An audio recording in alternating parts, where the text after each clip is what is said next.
Okay, for today's session we are working on how to fix the lazy glutes. We've got a lot of people talking about lazy glutes and their glute muscles not firing and they're struggling to get them firing. So I'm going to show you 3 things today that I want you to work on to try and get those glutes firing. Now these exercises are not really glute strengthening, it's glute activation or firing them up. So it's stuff that you need to do pre-glute strengthening. You know, we do a lot of glute strengthening exercises with like one-legged squats and step downs and physio lunges and working on leg pressing and squats and deadlifts, lots and lots of glute work, but a lot of people are doing these exercises without their actual glute firing or working properly. So we're going to bring it back a stage and get you working on the firing or the activation level to get those lazy glutes actually working, so then when you go do these other high level exercises, they're working for you and your body's not compensating, or your back's not compensating, or your hamstrings are not compensating for the fact that your glutes aren't working, and you can get the most benefit out of those exercises. So let's start with the first one. My favourite one is actually a glute ham sort of leg lift. So what I want you to do is down onto your front, and with this one, what I want you working on is one side at a time. Very important that you work on one side at a time, not two. A lot of people have a lazy left or lazy right glute, depending if they're left or right footed. And what you've really got to focus on is making sure you've got one hand on that glute. And we're talking about the glute max. Now remember, the glute max muscle, it works on demand. It's a very complex muscle, very powerful muscle, but it works on demand. It usually works when there's enough load, enough recruitment, then it'll fire up. So a lot of people, they'll raise their leg and their buttock, mine's actually working, but their buttock doesn't work, so they raise their leg and it's all floppy in here.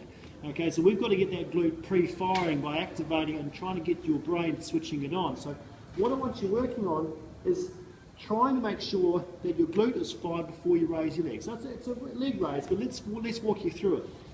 First things first, you can't be in this extended position, otherwise your back's going to fire up all the time. You've got to be in neutral. So what I want you to do is make sure from here, you just do a little tilt back. So you're just flattening that curve out a bit from hyperextended to a bit of flat. And that means you have to bring your pelvic floor on to get your TA on, get that transverse abdominis working. Once you've got that on, you've got to think about, okay, I want my left buttock switching on. Okay, so you've got to clench that left buttock there. Sometimes it's good to whack it a little bit. And from there, I want you just extending the hip. Okay, it doesn't have to be far. Some people go a little too far and they start extending their back.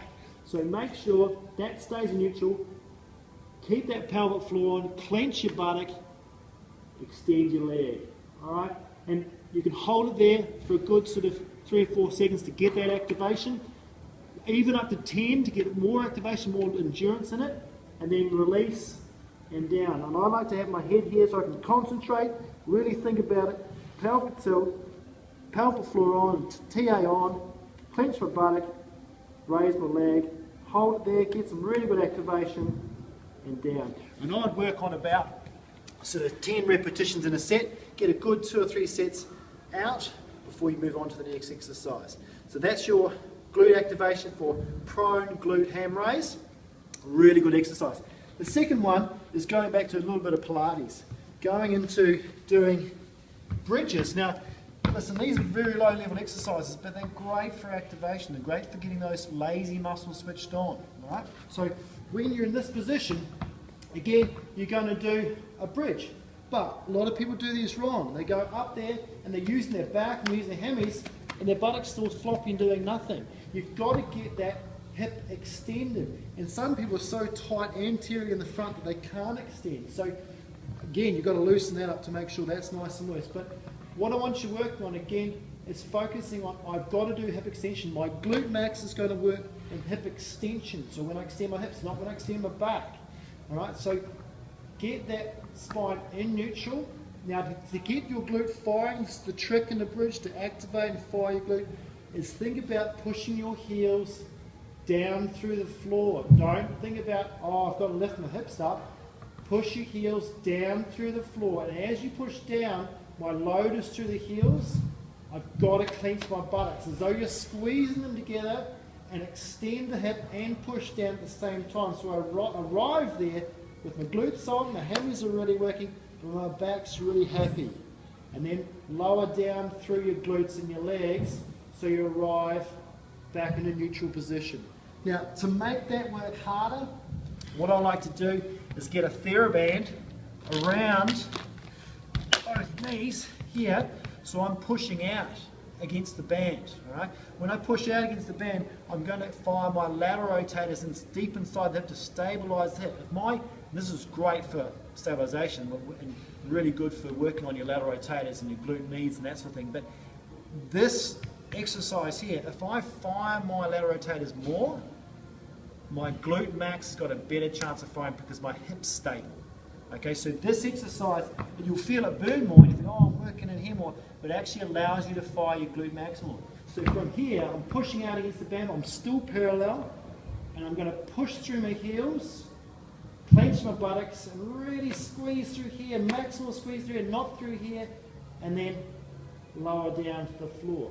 You can actually advance this if you want, so you can move into the next sort of stage exercise where you're doing ball hip extension. So it's just hip extension on a ball. Some people, you see these, they're on a bench and they've got weights and doing hip thrusts. This one here, when you're doing this exercise, be careful that when you push up, again, you're not trying to extend your back. So what you can aim for from here is making sure as you push up, you make sure that pelvis stays neutral. So I'm just tilting my pelvis back because as I come up, I want to extend my back and I don't really want to do that. So when I get to there, I'm really switching on my heels, my glutes, I'm pushing my heels down so I'm maximal for my legs, my back's happy, my core's on, and then when I release through the hips here. So I release down into that nice squat position, and that's, again, your glute's going to fire when you're in flexion, okay? When you're deep in flexion, when you push, it's going to fire, and then it's going to fire again when you're up in that end range extension up into here. And you've got to make sure you're clenched all the way up and down. So really important tip there for those ones. Then the last one I like working on is doing a 4-point hip extension. Now this activates your core a little bit more, so it's a little bit harder to challenge for your core stability. If your core stability is not great, it's a little bit harder. But what I want you to work on is get into that nice 4-point position where you're trying to get your thighs straight down. Sometimes it's easier if you look in a mirror. And I want you working on making sure that lower back is neutral, pelvic floor is engaging your TA, and you're going to put weight through your hands, make sure your shoulders are protracted, and you're going to extend one leg up like that. Now again, it's very much a sort of a low level exercise, but what I like doing, get your band out again, tie it around one foot, so it's locked in there, okay, and then get it around your opposite knee, so it's locked in there. And what I want you to work on, now you've got some resistance to work on. You've got to make sure though that you do not overextend your back. So you can't come up into here, I'll just put that down there a little bit, you can't come into here and then go and extend your back, alright? So you've got to make sure that, oh, my back's neutral, when I come up, my hamstring's going to fight, but I really need to fire and clench my glute. Think about pushing your heel up to the ceiling, and as you go high, you've got to really fight here. Make sure that back's not working too hard. Make sure it's all glute here and all abdominal anterior section here. Push as high as you go, really get that contraction, and then down. So it doesn't have to be a heavy load, and it's definitely not a heavy load like you would doing a squat or a deadlift, but you're getting really maximal workout on the glutes because you're contracting and squeezing as much as possible over a long period of time, over that sort of 10-second period. So work on those 3 exercises, and that'll start activating your glutes, stop you sort of having them too lazy when you do your normal exercise, and then you'll find that you'll get better control, better activation, and those strengthening exercises that use your glutes actually work for you.